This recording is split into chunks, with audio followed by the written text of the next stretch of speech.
What is going on, my broskies? My name is Toadskii, back again, here to bring you guys yet another One Piece Treasure Cruise video. So now that I have concluded my treasure map Sugofest pulls, if you guys haven't seen that yet, I suggest to go ahead and have a look at it because it was quite funny. But either way, we're here now doing our team building for the next treasure map against Lucci. So obviously I'm going to be streaming the treasure map as well, so hopefully you guys can pull through to the Twitch stream as well. If you guys want the link to this website that I'm using right now, it'll be down below in the description, the One Piece Treasure Cruise treasure map planner. So without further ado, let's get into it. So first thing is first, we need to identify what are the important units that we need to bring to each boss. Once again, if you guys have not seen my treasure map preparation video breaking down all of the bosses for Lucci and also suggesting some free-to-play options for you guys, I highly suggest to also go ahead and check out that video. You know, I don't make it for no reason. Go ahead and peep that if you guys want to know more details about each of these boss stages, as well as some units that really are going to help you out. So first things first, we need to identify and choose very good units that are going to be useful for this boss fight. Now, against Charla, for those who don't know, Charla has a barrier, so you have to bring a character that can remove his barrier, or a really good way around this is to just use Treasure Map Jack, because he has 3 other mobs that surround him, so there is 4 characters on the enemy side of the field in total, and obviously with Treasure Map Jack, you can use his special ability, and the more enemies that are on the enemy side of the field, the more damage he does to them through barriers. So I don't actually remember how much damage he deals. He does 4 enemies, 1.1 million damage. So with double Jack, we can do 2.2 million damage towards Charla, and the characters that surround him are very weak. So after we kill Charla, that's it. So literally, Treasure Map Jack is the only important character for the Charla fight. So we can move on and fill that team out a little bit later. Now moving on to Rosewald. Now, Rosewald is a dex unit. He also has Kuma on his side of the field as well, and he puts up a defensive shield against enemies that are non-strength. So with this fight, you really want to bring characters that are literally just strength. You want to run a mono-strength team. Now, the best way to do that is to use, obviously, the boosted 6+ Akainu, so that is easily going to be a choice for us. Another thing here as well is that your captains will be binded for a certain amount of time. I think with sockets, you still will be binded. So a good character that is good here is this Strength Leo, which will go ahead and reduce bind by 4 turns. So that's very useful to have. And obviously, being Strength, he is boosted on the 6+ Akainu teams. But literally, that's it. You know, we can fill this out with some more strength units, and we're good. So we can completely skip this one now. Let's move on to Fujitora. Now, Fujitora is the most difficult of these bosses. Now, I did talk about my teams that I was thinking about bringing on stream earlier today when I was doing my Sugofest pulls. And we did end up coming up with a team that was decent against Fujitora. Now, Sabo and Koala are the most optimal captain to be bringing against Fujitora. However, considering Sabo and Koala are a 1.5 booster, and Neko and Inu are a 1.2 times point booster, it makes sense to go ahead and use the Sabo and Koala against Lucci, which is what I'm personally going to be doing.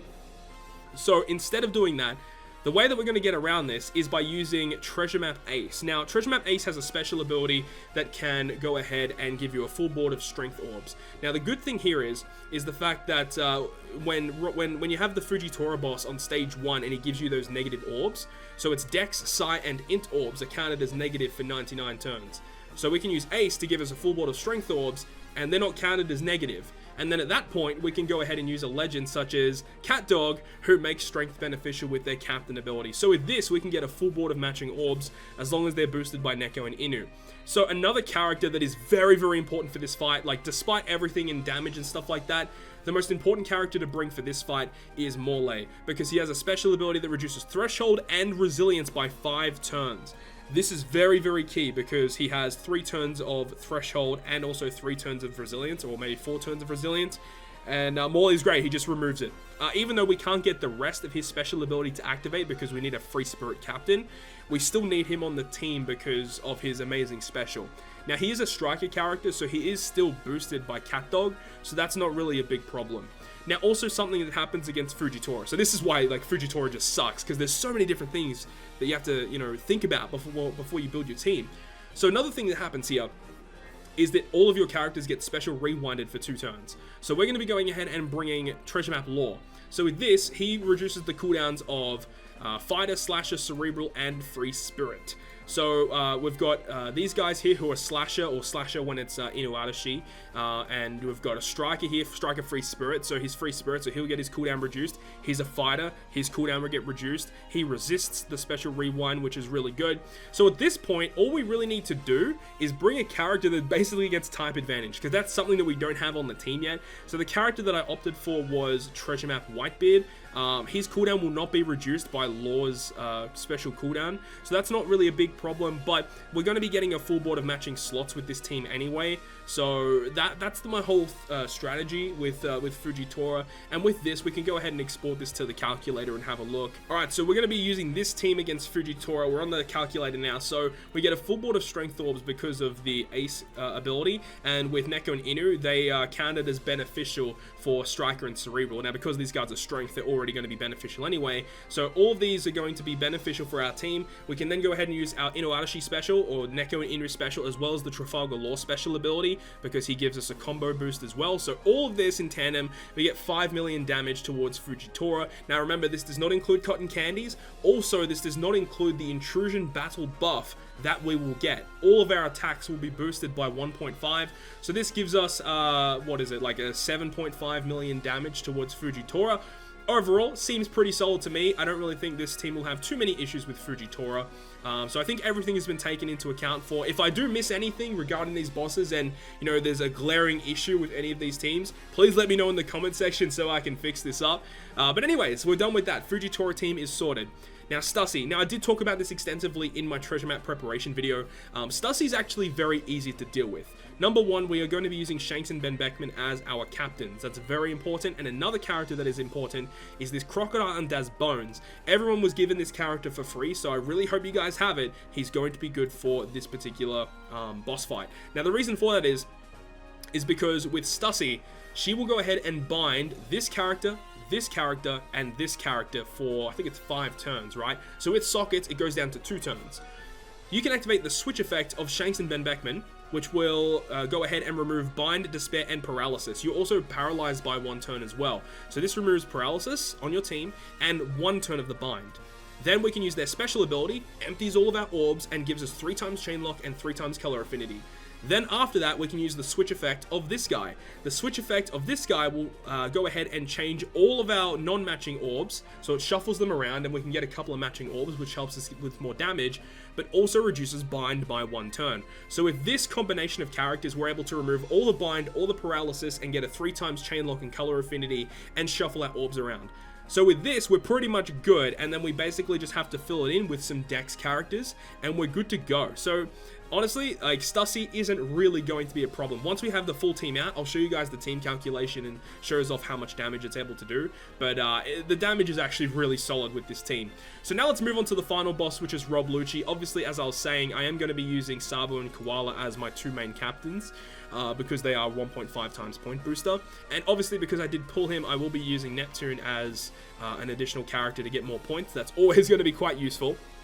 So one thing you have to take into consideration with Lucci is he does special bind your entire team for 2 turns, I believe it is. So because of that, we're going to be using Karasu, who's able to remove that, so that's quite nice. And then also, at this point, we need to remember that when you kill the Rob Lucci, he will revive on stage 7, and he puts up 3 turns of Rainbow Shield % damage reduction. So because of that, I want to be running Colosseum Kuma. Colosseum Kuma, I think, is the only character that is boosted, aside from this guy, I think, that's able to remove Rainbow Shield. I think so. There might be one other character, but yeah, Kuma is going to be very, very important for this fight. So now we're left with 1 spot left. Now the thing is this character is very interesting because if your captain is Striker or Cerebral, randomizes your orbs for Striker and Cerebral characters into either Strength or Psi orbs, and then locks your orbs for 1 turn. It's not an amazing special ability, but what we will be doing is, I think, using this Bello Betty will be a very, very good option, as her special ability will go ahead and greatly increase the chances of landing on Psi and Recovery, and then as a sailor, she makes them beneficial. And also we get a 0.7 7 chain boost for 3 turns with her special. So overall, it just gives us more damage output. And remember, on the revive, when you use Kuma, you can get your adjacent orbs changed into recovery, and because of the Zunisha ship, we're actually able to get those as beneficial slots. So turn 1 burst, we can use one of their specials with Bello Betty. Our orbs are locked, so they're carried into the next turn as well. We've got that for special bind, and on the revive, we can use the other special ability of the other Sabo and Koala, and obviously Kuma and stuff like that. And remember, before we activate their special, we can switch to get a color affinity boost. So with all of this in mind, like, this is some good damage output with the Lucci team. Now, because we don't know too much about what this Kobe boss is going to be about, this is the team that I'm thinking about running. It's basically just jam-packing it with my highest point boost as possible. And that's basically it. I might put Karasu in this team just in case if there is like some utility features that I need to get rid of. But I think, you know, just with the whole Revolutionary Army batch, that should be enough damage output. I do have this Neptune set as the friend captain because he'll give us more points. And he does boost side characters' attack by 1.5. So at least 3 of the characters will be boosted by that. So that's not too bad overall. And typically the global exclusive intrusion battles are pretty easy. So I'm not really too worried about it. But of course, if there are issues with it, I'll be able to change the team up as I go. But let's go back now over to these teams and figure out some other characters that we can put in. So immediately we can go ahead and filter by powerhouse because that's what Jack boosts. He's a powerhouse attack booster. Now remember, the boss is strength, so we want to bring some quick units. So this Gear 4 Luffy might be a really good call, so we can bring him. Fujitora for an orb boost would be really nice. Again, I don't really think we're going to need them, but it's always better to be safe than sorry. What else do we have here? Another quick unit. Well, we can use quick raid Big Mom. She does lower our HP, but we can use her special ability for some extra damage if we do need it. And then at this point, well, we've got Rob Lucci at the top there, so let's go ahead and bring Rob Lucci. So he's a point booster, 3.36 times multiplier. Pretty simple. As I said, you know, Jack is the only important feature for that team. So the next one is the strength team. We just need to bring some strength units. So, okay, we've already got an attack booster and orb manipulation. So, an orb booster would be pretty nice. I would love to use either Kuma or this guy would be really nice. I mean, I think a majority of people are probably just going to be using Kuma. I'm going to use Rockstar just because I can. Just because I can. Let's go ahead and bring this Moria because he's really good. And, well, it doesn't really matter what else we bring. We could bring Kobe if we wanted to. Kobe's not a terrible choice. I'll just bring Arlong just because I can. And there we go. 4.25 times multiply. That's pretty solid. Pretty happy with that. And the Fujitora team, we've already sorted out. That's not a problem. Now, the last team we have to figure out is the Stussy team. So, with the Stussy team, we're going to use Luffy and Law. That's a pretty safe bet for us. Now, remember, our sailors are actually special binded for 2 or 3 turns, I believe, and we are already using the special ability of Shanks and Ben Beckman. So we're not even using Luffy Law special. You can literally replace him with anyone. Just, I'm only using him because he's higher stats, of course. Another good thing, though, is that we can use his switch effect to guarantee him a matching orb, and he gets a 2 times attack boost to himself. So Luffy and Law just enables us to get a bit more damage output. Not a requirement, though, for this team. And then we just want to run some more Dex units. So we can run Lindbergh for more points. And then, well, we can actually use Kid because when Ben Beckman is out, he's classified as a striker, so we can use Kid to help us get through the run a little bit easier. So I guess that's about it. Like, legit, that is it. So I guess let's go through some multipliers with all of these teams and calculate each of them and see how much damage output they're able to do. Alright, so this is the Treasure Map Jack team. It can do 3.7 million damage on top of 2.2 million damage with the double Jack specials. On top of that, we can use the Big Mom special abilities to do extra damage on top of that. You've got the Luffy who does extra damage, and you've got Fujitora who does AoE damage. I don't think this is going to be a problem. I mean, even we can use Rob Lucci special as well. He does a 20% health cut, but that's not really that important. But hey, you know, all of this in general, it's going to be enough damage output, no problem whatsoever. Alright, the next team is going to be against Rosewald with our full strength team. We've got the special ability of Admiral Akainu as well as Rockstar active. Now, you can use Kuma for a little bit more of an orb boost because Kuma is a 1.75 times orb boost. That's 11.2, so it's not that much more, but hey, it's fine. I'm just going to be using Rockstar anyway. He's only a 1.5 booster, but either way, Rockstar's really cool, but that's fine. You know, it's a lot of damage output against the enemy. Of course, we've got the Fujitora team right here. This is going to be doing 5.2 million damage to Fujitora. And remember, as I said earlier, you got to add the stat boost on top of that from the Treasure Map you know, units being boosted by the intrusion battle, so it's going to be doing a lot of damage towards the enemy. This is going to be the team against the Stussy fight, and of course with everything active, we've got all our switches active. This does not include the 2x attack boost that Luffy gives to himself, so Luffy does an additional 2.2 million damage. So yeah, this is not going to be a problem, but of course you can replace this with like any dex unit. What's another dex unit that's boosted? Just for an example purposes. Where's another dex unit that I could, you know, use for an example? Let's go with treasure map Kizaru, right? Let's run treasure map Kizaru. Now, where is he? This guy. So with this, it's already 5.1 million damage. That's not including intrusion battle buffs. This team is going to clear it very, very easily.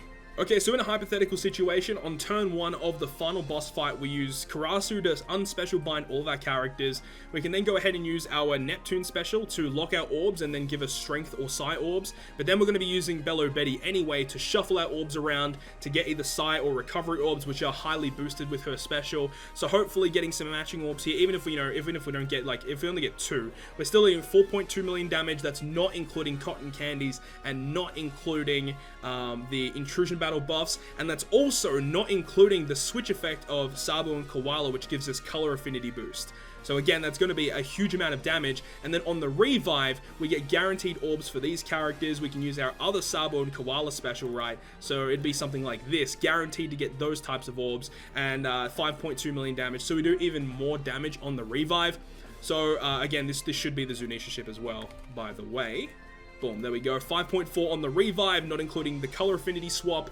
This is doing a lot of damage towards Rob Lucci, and I don't think this is going to be too much of an issue, even on very high navigation levels. So there we go, that's the full rundown of all of my teams that I will be planning on using in the upcoming treasure map against Rob Lucci. So hopefully you guys enjoyed this one. If you guys did enjoy it, make sure to go ahead and hit the like button, and if you want to stay up to date with all of the content that I post, including more One Piece Treasure Cruise content, make sure to hit the subscribe button down below. But other than that, guys, I will see you guys within the next video.